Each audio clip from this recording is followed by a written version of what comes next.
Hi,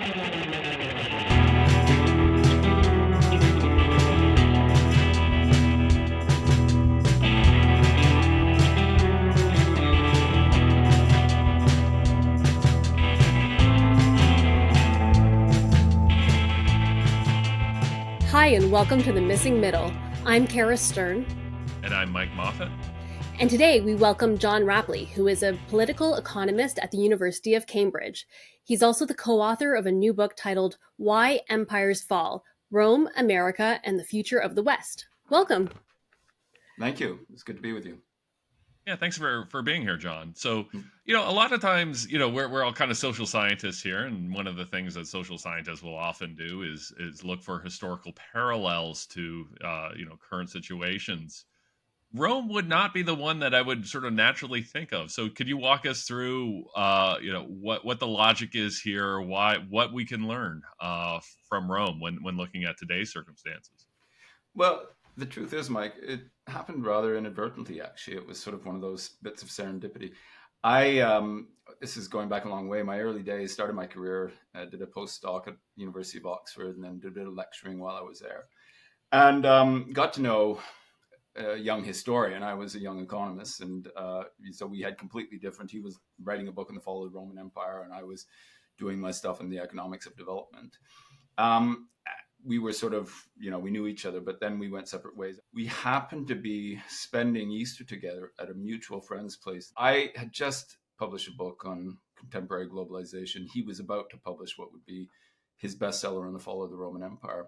And just, what as old friends do when catching up, we talked about these narratives we just come up with, looking at completely different times and using completely different perspectives. But what we were struck by was just how very similar the narratives we had were. We were really talking about essentially the rise of a global periphery and the challenges it was posing to what would have been an imperial core. And so we said, there might be something in this. I then sort of published this short essay in an American magazine called Foreign Affairs called The New Middle Ages, positing this idea that we're moving into a sort of new medieval period. And that really got the project starting. We said, well, there seems to be something in this. Is there a sort of an imperial life cycle that runs through the history of all empires? It is actually a very popular comparison to look at Rome, particularly in the United States. They're always looking at, and of course, the most common popular comparison is either among economists to look at the institutions that brought about prosperity and decline, and among armchair historians, the idea of the barbarian invasions, that all these immigrants are going to destroy our society. What we argue in the book is when we look at this, they're completely missing the point. There is a common story, but it's not that one at all. I want to read something you wrote in the Globe and Mail not that long ago. A paradoxical thing about empires is that what makes them great is what ultimately brings them down. The life cycle of powerful imperial systems is determined by a simple rule. They grow rich off the exploitation of their periphery, but in the process, inadvertently develop that periphery until it acquires the capacity to first resist and then reverse imperial domination. How do you think that kind of reflects what's happening in the global economy today? Well, Cara, if you look at the global economy today, 7 of the 10 fastest growing economies in the world are in Africa. We in the West still think of Africa as this sort of lost continent. And in fact, there's a tremendous amount of dynamism. There's 55 countries in Africa, and the experience varies enormously. But if you actually say, well, okay, what are the economies in the world that are in bad shape, that are contracting or simply going nowhere? They're almost entirely Western economies. We overlook this. And even the growth that's taking place, if you take, and Canada is a good example, I don't have to educate Canadians on the state of their economy. In per capita terms, it is now a declining economy. But it's not exceptional. So is Britain, so is a number of other countries. And in fact, even the ones that are growing, when you take debt out of the picture, they're actually contracting. And that goes for the United States as well. So there isn't a Western economy that is particularly dynamic. For as long as they can keep borrowing money, they can try and they can try and maintain this illusion of prosperity. Or it's not an illusion of prosperity, there's genuine prosperity, but the illusion of continued growth. And Western countries aren't facing up to this challenge. Whereas in the developing world, that's where all the dynamism is right now. Not across the developing world. There are certainly developing countries, which are in very bad shape, but all the dynamism that exists in the world economy is there. And moreover, it's not debt-fueled growth. We keep hearing about this emerging markets crisis that's on the horizon, but it hasn't happened yet. And I'm not convinced it's going to happen other than in a couple of countries that there will be any kind of debt crisis anymore. But I do think there will be debt crises. They'll happen in developed countries. If you look at bond markets, I've written about this for the Globe and Mail before, that I just don't see interest rates in Western countries ever going back down to the levels we had just a few years ago. It's going to be very difficult because the fiscal paths of these countries are not sustainable, because they are trying to maintain, if you were, the glory of their, what I call the imperial peak, but they're well past it. Yeah, no, so it's an interesting idea, and I would like to know more. Like, how does this differ? Because couldn't we make the same argument in the 1980s when we had the sort of growth of the Asian tigers? Like, is today's situation really that much different than, say, the 70s and 80s with South Korea and Singapore and so on? So is this something new, or because again, if we were having this conversation, let's say in 1977, we could talk about high interest rates and high inflation and stagflation and the rise of the rise of Japan. Are they more similar or different? Is there something special about what's going on in 2023? What I would say, Mike, is essentially think of it as a continuum. It's not so much different, it's just further along on the continuum. So, I mean, if you look at the dependency ratios, start with that. You look at the share of the population which is retired. You look at labor productivity. You look at debt, and not just government debt. Because when we talk about debt, we always focus on government debt. But of course, there's a huge explosion. The period in which Western governments in the 80s and the 90s and early this century, when they did manage for a brief period of time to bring their debts under control, what we were overlooking is that there was a transfer essentially of debt from the public to the private sector, which has exploded. Globally, we're now at a situation where the global debt to GDP ratio stands above 350%.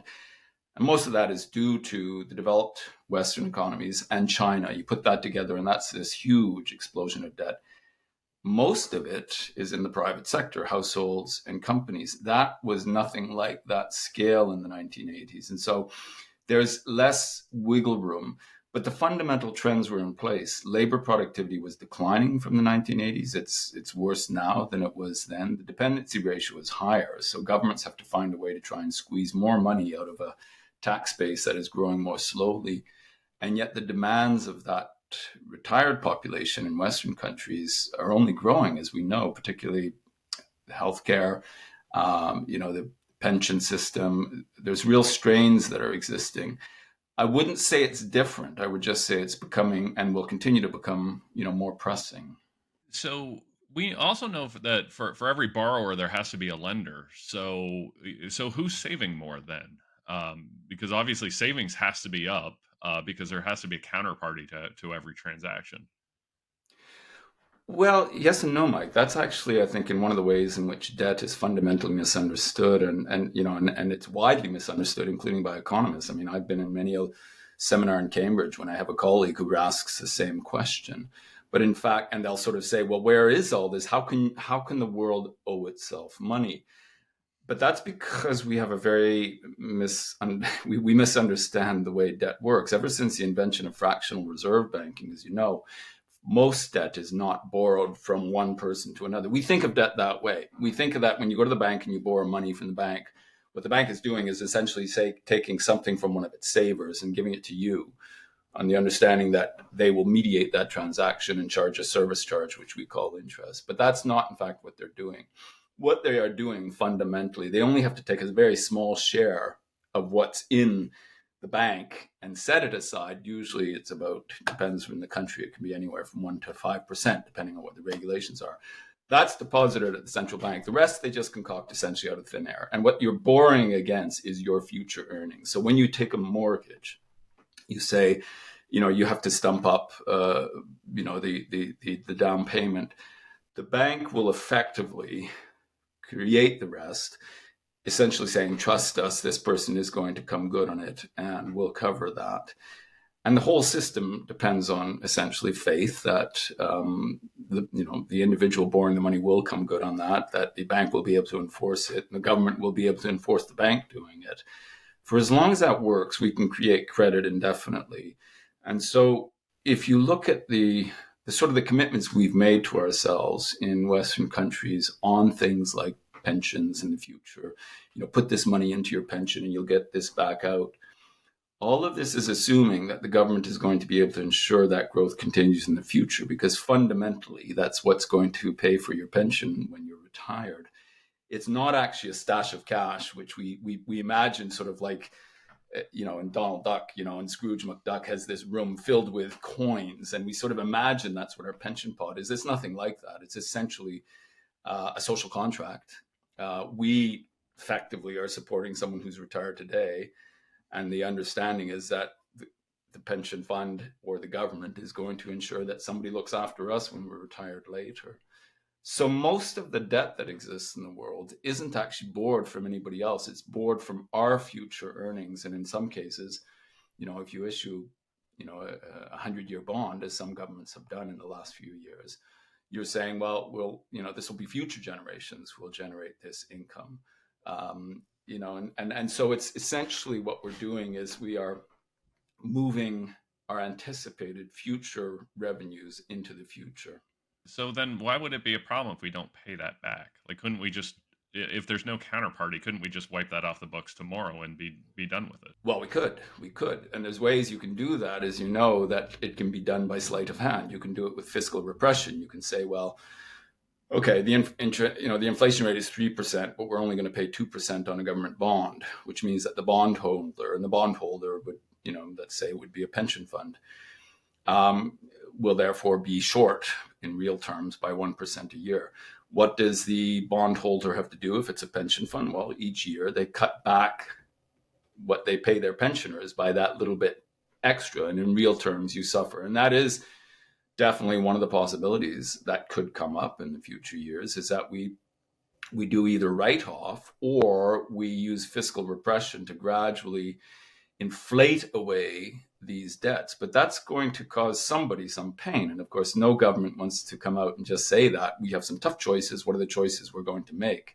They keep saying, we're going to honor these debts. Don't worry. I'm living and working in Britain at the moment, and the government there keeps saying it will increase pensions every year until eventually the bank goes bust. And everybody can see this is unsustainable, but they keep sticking to it. And they stick to it because in a country like Britain, it's a very significant part of the electorate that nobody wants to antagonize, because they also tend to be the most reliable when it comes to turning up on election day and voting. So everybody needs to keep them happy. It's the same with healthcare. We could say, well, look, we're just going to have to cut the healthcare budget or we can sort of inflate the debt away. These are the difficult choices that Western governments are needing to confront. They aren't. And so this is one of the reasons why I would say, ultimately, when it comes to issuing government bonds, you are asking somebody to trust you that, don't worry, lend me money for 30 years. I will find a way to pay it back. Yeah, as a millennial, I can say we are not confident that that's going to happen. And when you talk about these pensions and the promise for the future, like, I can tell you that most of my friends are concerned about that pension funds. Will they even exist for them? Will they be able to retire ever? Is that contract going to exist for us? And it seems like what you're saying is that it relies on endless growth, which has always been a confusing idea to me, because it just feels impossible. Is it possible? Do either of you guys think that endless growth is possible? Is endless growth possible? Endless growth is, in principle, I would say, I don't know what Mike thinks about this, but I would say it is possible. What is not likely possible, and I think this is a fundamental problem at the heart of the social contract in Western countries. The social contract as we have it today was largely a post-World War II creation. The scale of generosity in public pensions, in public health care, in everything, and just in living standards, was formed at a time when the average annual growth rate in Western economies ranged between 4% and 6%. Now, the argument I've made elsewhere and repeat in this book is that that was an extraordinary time. We should never have extrapolated the future from the performance of that period And politicians keep saying they're going to restore the growth rates of old. There isn't a politician who doesn't say they're going to somehow turbocharge the economy, rather than simply face up to the fact that that really was, there were a number of conditions that came together that conspired to create an unusually high growth rate, one of which was what we talk about in the book. This was the peak of the Western imperial life cycle. So there was a net flow of resources coming into Western societies, which has now gone into reverse. So I think we're looking at future growth rates much closer to 1 to 2 than to that 4 to 6. But the problem is, if you've made commitments that depend on 4 to 6, how do you deliver? Now, in answer to your question, Cara, could millennials anticipate pensions like those which exist today? The answer is possibly, but here's the challenge to Western governments. The way that, for example, the Canada Pension Plan can try and continue to deliver those gains, and it is starting to do this, is to stop investing its money entirely in Canada and to move more and more of it into those dynamic economies. It's investing more and more in developing countries, in things like infrastructure in developing countries. But that creates a problem that creates another tension, which is you're literally moving capital from Western countries into the developing countries, which means that you will accelerate the slowdown that takes place in Western societies. In effect, what you're doing is you'll have to create a situation in which Western populations have to live off the labor of developing countries. But that means that Canada as a whole has a much more uncertain future if it resorts to that. Those are the kind of choices that we need to talk openly about, because I think, there are ways to resolve it, but it's not going to be done with it. Nobody's going to be able to restore the way things worked in that rather very exceptional period in human history, which was the post-war Western world. I'm very curious on how could we resolve that? Like, what does our option set here look like? Oh, well, I'm not a politician, and thank Lord I'm not, because I think this is the thing, is that so in other words, I can sort of come out and say, well, these are your choices, these are our choices. What's the best option? What would you do if you were a politician but didn't have to worry about getting elected and can just solve it? What would be your favorite option? I don't think there's a favorite option, Cara. I think the one, and I wouldn't even say I have a favorite option. I think that somebody at some point will have to level with the population, with the voting public, and say, well, we simply can't deliver on these promises. And in fairness, a lot of these are promises that people made themselves. That the Canada Pension Plan, for example, which was, or just pensions more generally, which were expanded in the post-World War II period. And the politicians elected at that time, who then went on to benefit from these pension plans, said, well, we can do this in the future. And then they'll effectively leave it to the next generation, for the next generation to sort of take on that burden. And if the next generation is being asked to support a burden, it's entirely legitimate for it to say, well, hang on, we didn't consent to this. Let me use an illustration. It would be huge. It would be huge. I mean, let me give you an illustration, because it's not just, I've talked about the Canada Pension Plan, but a lot of this is private pensions. And a lot of it is policy that's designed by governments in order to inflate revenues, to transfer a larger share of output from the working population to the dependent population. So give you an illustration. I mean, I know, Mike, you spend a lot of time thinking about the housing crisis. I follow your work, and the housing crisis is in many ways, I would say, concocted by government as part of a strategy of actually transferring revenue. Because if you look at investment in real estate, a lot of it is driven by REITs, which are owned by pension funds. And therefore, the model depends on not just sort of securing an income stream, but actually securing capital gains, which requires, you sort of often evictions in order to upgrade the property, drive up the rent, and limiting new supply, because that inflates the revenue you get from, the existing supply. And that's how they are able to keep their beneficiaries, the fund members, in the standard, the style to which they've grown accustomed. I think if we sort of are honest about that, what's going on here, we're squeezing more and more money from the working population, and that is already having a sort of negative impact on the future growth of the economy. if we have a candid conversation about that. But this is what it takes, and it's can we continue like this? Well, perhaps we'd say yes. It's worth it to us. It's worth it to us. We'll hope to do the same thing when we're retired. But it may be that at some point we say, well, this is just becoming unsustainable. It's apart from anything else, the cost of housing is making economic growth in the economy, because it's not just housing, it's real estate more generally is becoming very expensive, and that inhibits new business formation. I wonder if we've hit that point now. And I look I at think we have. Yeah, we definitely have in Canada. I would say that would be my view. I don't know what Mike thinks, but I think we definitely crossed that threshold. Oh, I'm certainly obviously concerned. So anybody can tell who's read anything I've written. I actually like to go back to the pension thing, because I think in some ways we have seen a lot of reforms that have made things difficult. We can basically break the pension market or pensions down into three types.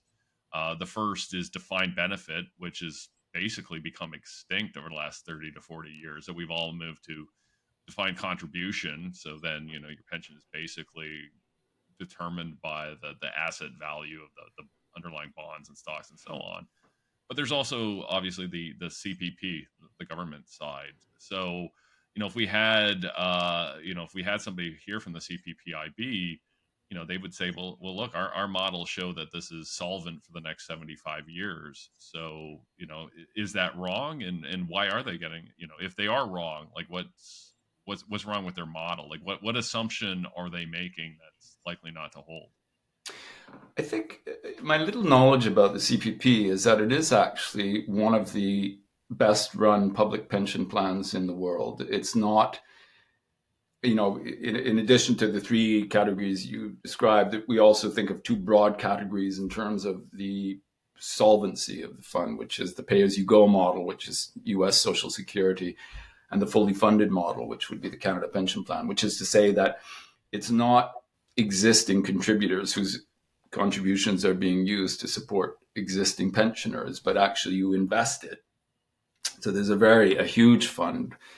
And I do think that because one of the things the Canada Pension Plan is doing in order to ensure its long-term solvency, it is increasingly, it's from a small base, but it is increasingly shifting its investments into developing countries, into the places where there is dynamism. And you can do that, and it is going to be able to ensure the solvency of the fund for quite a long time.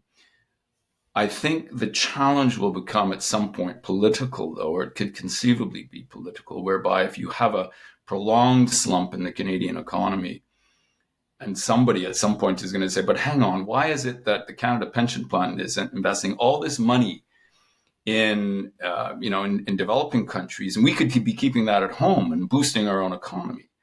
I think the political pressures will probably at some point begin to mount. I don't think they've mounted yet, because so far politicians have been able to get away with sort of saying, well, we'll look at other ways of juicing the economy. But I'm fairly confident nobody's going to find the way to do anything other than, I would go so far as to say, over the last generation, the principal means that Western authorities, because I'm including central banks in this, have found to sort of create short periods of rapid growth is essentially through speculative bubbles, by creating these sort of illusions of which are really just a way of transferring even more wealth from the future to the present. And then, of course, it evaporates and you're in an even worse shape than you were before. And each of these bubbles leads to a bigger crash than the last one, and leads to even slower economic growth subsequently. So that kind of model won't last much longer. And I think sooner or later, people will start saying, but hey, why should my money be going to develop, or to give a job to somebody in on the other side of the world, rather than be kept here at home? Here in Britain, that's something the government's coming under a lot of pressure. Oh, we should be using all this money to, kickstart the British economy. And there's reasons that fund managers don't want to do that, which, they have to try and keep their members happy. And the kind of returns on offer back at home aren't enough to justify the kind of payouts they need to make. It sounds like everything you're describing does not give me any reason to have any hope for the future. It's kind of depressing. And I'm trying to think about, what are the solutions here that we could actually, yeah, how do we get out of this mess? So, Kara, I think, look, there's no reason ever to be, to feel hopeless, although I understand where you're coming from. There are two things I would say. One of the interesting things is if you talk to, and in fact, surveys that reveal the attitudes of young people, so people like you, across the world, and certainly because I do spend a lot of my time. I mean, living and working in developing countries, and so I meet a lot of, and I hear a lot of the conversations. If you ask young Indians or even young South Africans, South Africa has all sorts of problems, or young Indonesians, how do you feel about the future? For not surprisingly, there's a higher average level of optimism in a lot of these countries because they can see a sort of hopefulness. And one of the things we are starting to see in a significant way for the first time in a very long time, which is if you go to a place like Nairobi in Kenya, and you'll come across young Americans who've gone to work there just because it's so much easier, so much more affordable, but so much easier to start a business, and there are many opportunities, and so emigration is something that one can always resort to, but the greener pastures are no longer necessarily going to other developed countries. But I think the other thing is that, look, Western countries are extraordinarily wealthy, and if you had asked our ancestors just a few generations ago to say these are the problems we have. We have a healthcare system which you have to wait this amount of time. We have a pension fund which is gives someone this much money per month, but it might not be able to and anyway, you describe the problems, they'd say, I would trade what I have for those problems any day. And I think that we have a tremendous amount of wealth. We have a tremendous amount of capacity. A lot of it comes down to questions of distribution. Do we have a fair distribution of the revenue? I mean, one of the things that I would argue is really inhibiting growth in Western countries is that we are shifting increasingly away from to use economic terminology, away from a profit producing society to being a rent producing society. We're What trying does to that mean? squeeze. So a profit is basically you create, as Mike could explain, you create some kind of productive activity that is yielding new output. So you say, I'm going to build a factory, I'm going to, whatever, make shoes and sell the shoes, and the profit is what comes out of that. A rent, you're simply squeezing more money from an existing asset. So, you sort of say, well, I own this house. If the price goes up by $100,000, I can add X amount to the rent. You haven't actually created anything new, any new output. The economy has not grown, but you're able to squeeze more money. And you do that essentially by sucking money away from productive towards unproductive activity. Because as And I that's always beyond point the out, housing market. That's not just in when it comes to actual rents. the housing market would be a big part of it. I mean, there are other ways you can create rents. You can create rents, for example, and this is a complaint Canadians have all the time. I mean, when I look at the cost of what does it cost to get a sort of a mobile phone package here, data package or something else, and I compare what I pay in Britain, or let alone what I pay in South Africa or Jamaica for that same service, it's very inflated here because they've limited competition. So you can limit competition and inflate rents that way.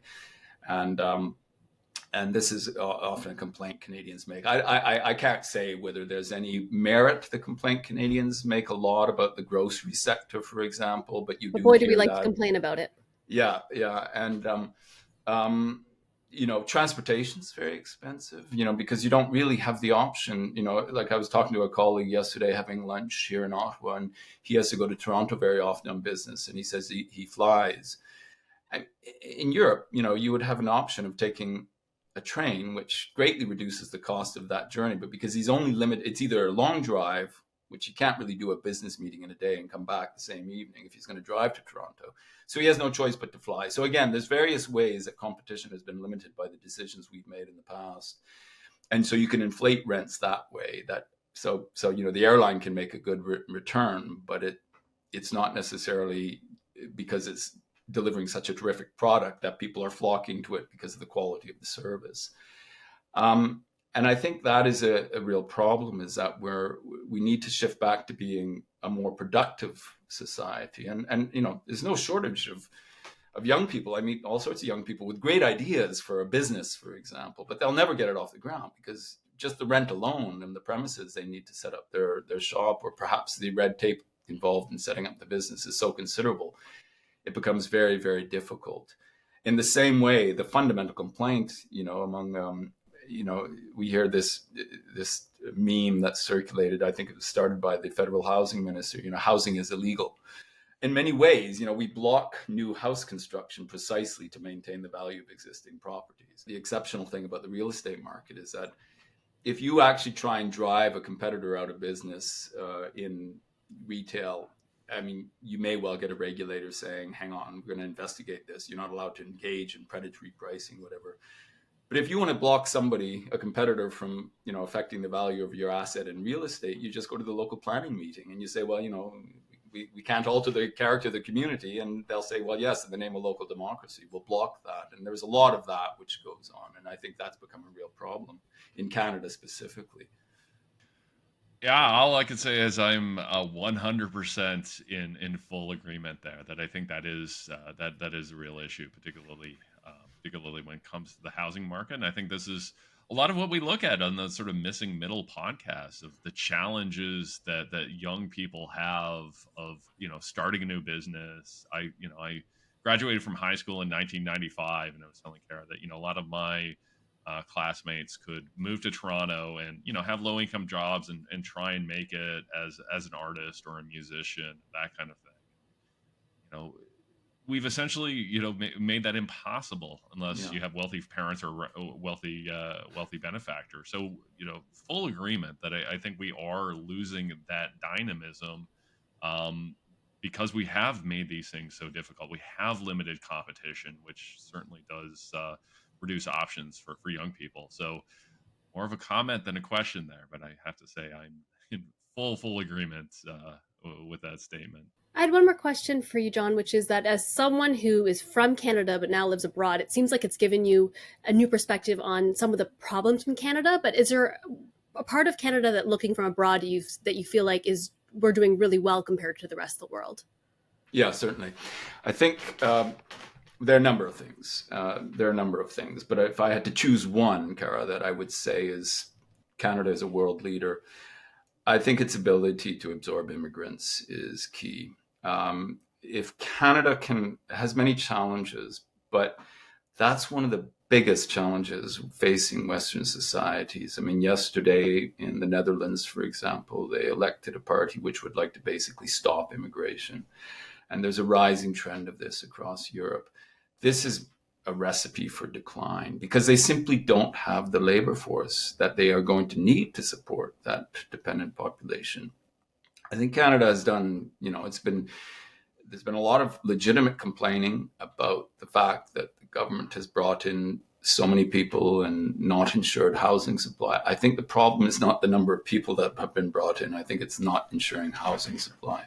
Nevertheless, that ability to absorb new Canadians and to allow them to help redefine the country gives Canada an edge over just about any other country. And I don't think I can overstate what an asset that is to the country's future for as long as it can do that. And I've never seen any change in the ability of Canada to do that. It could potentially face a much brighter future than just about any other Western country. So I hope that Canadians will always, and I'm sure they will, actually recognize that this is not something to be resisted. And the solution is not, for example, the solution to the housing crisis is not necessarily to reduce the number of new immigrants. It's to find and create housing for them. Because as long as they come in, that's a new source of talent, that's a new source of culture. There's just so many ways that the country benefits and the economy can benefit enormously from that and will continue to benefit. All right. Thank you so much for joining us, John. We really appreciate you taking the time to join us today. Yeah, It was a thanks for pleasure. coming. And I love that you ended off on housing. That obviously really speaks to me. Everything's a housing story when it comes down to it. I'm convinced. All roads lead back to housing, right? Thanks as always to our producer, Meredith Martin. And if you like this episode, please like and subscribe and leave a comment. It would really help us out a lot. We'll see you next time.